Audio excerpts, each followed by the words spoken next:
आज अंतिम बात आप लोगों से कहना चाहता हूं। आज हमारा अस्तित्व खतरे में है।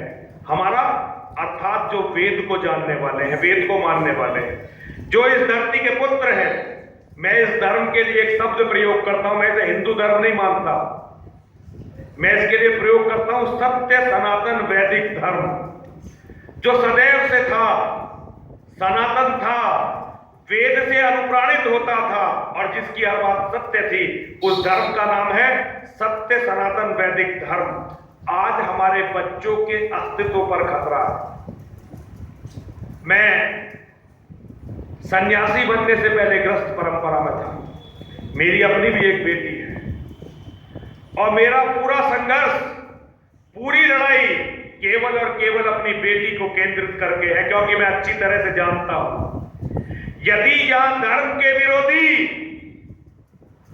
अज्ञान के उपासक कौन है? देवी मंदिर का महंत होने के कारण मैं ज्ञान पिपासु हो सकता हूं और मेरे शिष्य हैं वो भी आपके पास आ सकते हैं, क्योंकि वो ज्ञान पिपासु हैं। अज्ञान के उपासक वो हैं जो ये कहते हैं कि जो हमारी किताब में लिखा है केवल यही सत्य है और हम इसके सिवा सभी को विनष्ट कर देंगे। और ऐसे लोगों को हम इस धरती पर मुसलमान कहते हैं।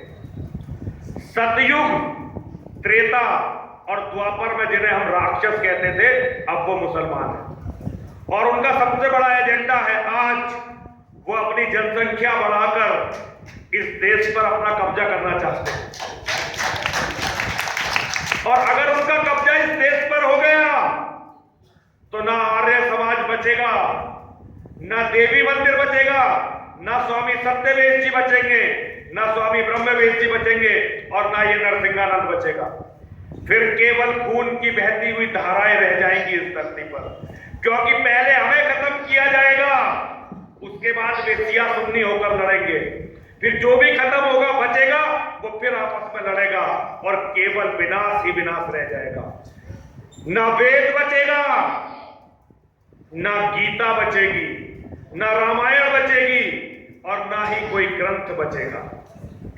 आज धर्म को बचाने की सबसे बड़ी जिम्मेदारी यदि किसी की है तो वो आर्य समाज की है। याद करिए स्वामी श्रद्धानंद जी को, जब वो कश्मीर में गए थे और कश्मीर के सारे मुसलमानों को उन्होंने धर्म परिवर्तन के लिए तैयार कर लिया। यदि उस समय कश्मीर के ब्राह्मणों ने विश्वासघात करके, षड्यंत्र करके स्वामी जी के कार्य में विघ्न नहीं डाला होता और स्वामी जी अपने लक्ष्य पर सफल हो गए होते, तो आज उन ब्राह्मणों की बेटियों को 50-50 रुपए के लिए अपना शरीर बेचकर धंधा नहीं करना पड़ता। मेरा धर्म कहता है, मेरा परमात्मा कहता है, वो कभी क्षमा नहीं करता दुष्टों को। ये वेद कहते हैं। भगवान न्यायकारी है, भगवान न्याय करते हैं, परमात्मा न्याय करता है। जिन लोगों ने धर्म के इतने बड़े कार्य में अड़ंगे अड़ाए थे, आज उनके बेटे अपनी जमीन से बर्बाद होकर गुजर गए और उनकी बेटियों को जो दुर्दिन देखने पड़े, भगवान किसी दुश्मन की बेटी को भी वो दिन ना दिखाए। आप लोग टेलीविजन देखते होंगे, टेलीविजन पर आप देखते होंगे सीरिया और इराक में ISIS, जिसका अर्थ है Islamic state of Syria and Iraq, जिस तरह के अत्याचार ISIS सीरिया में कर रहा है, जिस तरह के अत्याचार इराक में ISIS कर रहा है, उससे हजारों गुना अधिक अत्याचार इस देश पर महमूद गजनबी कर चुका है, मोहम्मद गौरी कर चुका है, मोहम्मद बिन कासिम कर चुका है, औरंगजेब कर चुका है, नादिर शाह कर चुका है। मैं गिनते गिनते थक जाऊंगा, लेकिन इतिहास से ऐसे लोगों के नाम खत्म नहीं होंगे जो हम लोगों पर ISIS से अधिक अत्याचार कर चुके हैं। और आज उनका सपना है कि इन काफिर गलीचों के पास होता ही क्या है, एक बेटा एक बेटी। बेटी को बहका लो, भगा के ले जाओ और उनके बेटे का कर दो कत्ल, काफिर गलीच ने जो कमाया है अपने आप तुम्हारा हो जाएगा। हमारे मतभेद हो सकते हैं, मैं स्वामी जी से हो सकता है किसी बात में सहमत ना हूं, हो सकता है आचार्य जी जो अपनी बात कह रहे थे मेरी बात से उन्हें कहीं ना कहीं ऐसा हो कि लगे कि ये फालतू बोलता है या ठीक नहीं बोलता है। स्वामी जी के मेरे मतभेद हो सकते हैं, लेकिन हम भाई हैं, हम शत्रु नहीं हैं, कभी भी हम शत्रु नहीं हो सकते, हम केवल और केवल भाई हैं। आज सबसे बड़ा हमारा जो दुर्भाग्य है, आज विधाता ने हमारी बुद्धि को विपरीत कर दिया। आज हमें अपने मित्र और शत्रु की पहचान नहीं है, आज हमें भाई भाई की पहचान नहीं है। हम अपने भाई को अपना शत्रु मान बैठे हैं और अपने शत्रु को अपना भाई मान बैठे हैं, और अपनी आने वाली संतानों के विनाश की भूमिका को हमने अपने हाथों से लिखा है। जिस भूमिका को हमने अपने हाथों से बड़ी आसानी से लिख दिया, आज यदि इसे मिटाना है तो केवल और केवल अपने रक्त से मिटाई जा सकेगी, अपना खून बहाकर हम इसे मिटा सकेंगे। हमारी अकर्मण्यता ने, हमारी कायरता ने, हमारी धन लोलुपता ने हमारी आने वाली संतानों के भविष्य को ऐसे खतरे में डाल दिया है कि उसे सोचकर भी मेरा दिल बैठ जाता।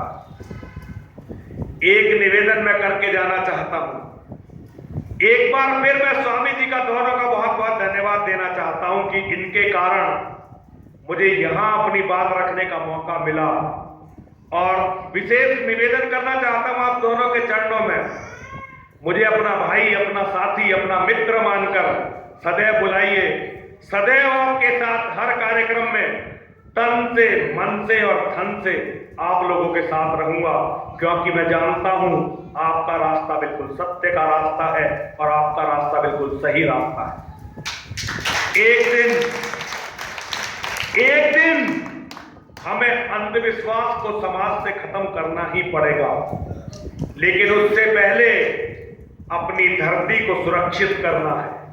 आज यदि हम आपस की लड़ाई में उलझे तो हमारा शत्रु इसी का तो इंतजार कर रहा है। पिछले 1300 साल से कभी भी शत्रु की तलवार ने हमें नहीं हराया। हमें हराया हमारे आपस के मतभेदों ने, हमें हराया हमारे आपस के जातिवाद ने, हमें हराया हमारे अंदर के बैठे हुए गद्दारों ने।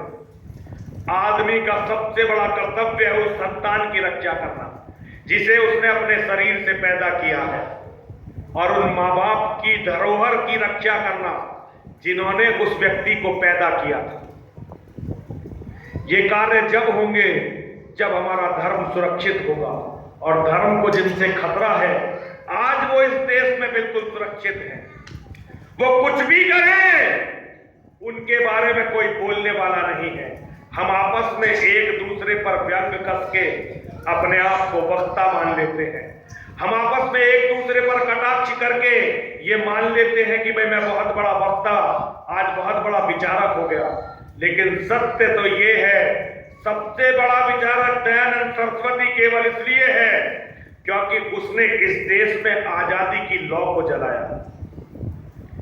आज हम आजाद हैं तो इसमें सबसे बड़ा योगदान यदि हम देखें तो वीर सावरकर और महर्षि दयानंद सरस्वती का है। हम इस योगदान को कभी भुला नहीं सकते। अगर ये योगदान आजादी में महर्षि दयानंद सरस्वती का योगदान नहीं होता तो आर्य समाज इतनी बड़ी संस्था नहीं होती थी, क्योंकि ये विचार तो बहुतों के हो सकते थे। विचारों ने महर्षि दयानंद सरस्वती को महान नहीं बनाया, विचारों ने स्वामी श्रद्धानंद जी को महान नहीं बनाया, विचारों ने भाई परमानंद को महान नहीं बनाया। वे महान बने हैं तो अपने कर्मों से बने हैं। उन्होंने जो विचार अपने जीवन में प्रस्तुत किया उसे अपने जीवन में जीकर भी दिखाया, उन विचारों ने उन्हें महान बनाया। आज महान बनने की सीढ़ी अपने बहते हुए कर्म लहू से शुरू होगी। केवल वो लोग जो अपने धर्म की रक्षा के लिए अपनी गर्दन कटा सकेंगे आने वाली पीढ़ी को कोई रास्ता दिखा सकते हैं, वरना शब्द अब अपने अर्थ को खो चुके हैं।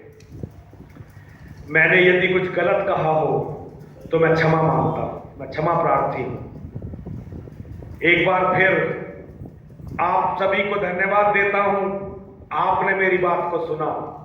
एक बात आप सभी से कहकर जाना चाहता हूं, केवल इसलिए कि मैं देवी मंदिर का महंत हूं, मैं अछूत नहीं हो गया हूं, मैं भाई हूं आपका, और हम लोगों को साथ ही रहना है। ये नियति है हमारी। जब परमात्मा किसी को भाई बनाकर भेजता है तो उनकी नियति लिख देता है। हम लोग धर्म के भाई हैं और हमारे साथ जो कुछ होगा वो साथ ही होगा। वही आर्य समाज का होगा, वही देवी मंदिर डासना का होगा, कोई नहीं बचेगा। बचाने के लिए हमें प्रबल पराक्रम और प्रबल पुरुषार्थ को प्रकट करना होगा। मैं महर्षि दयानंद सरस्वती के इस मंच को नमन करता हूं। मैं नमन करता हूं जिनके प्रति मेरी इतनी श्रद्धा है। मैं आप सभी को नमन करता हूं और एक बार फिर स्वामी जी को दोनों को बहुत धन्यवाद देता हूं और फिर क्षमा चाहता हूं कि मैं देर से आया। ये मेरी बहुत बड़ी गलती है, लेकिन मैंने भरसक प्रयास किया। 3:30 बजे मैं रात जयपुर से अपने मंदिर आकर पहुंचा। थोड़ा समय सोने में लगा और मुझे बीमारी बहुत है, उसके कारण मैं जल्दी उठ नहीं पाया। मैं बहुत क्षमा चाहता हूं और हम लोग फिर मिलेंगे।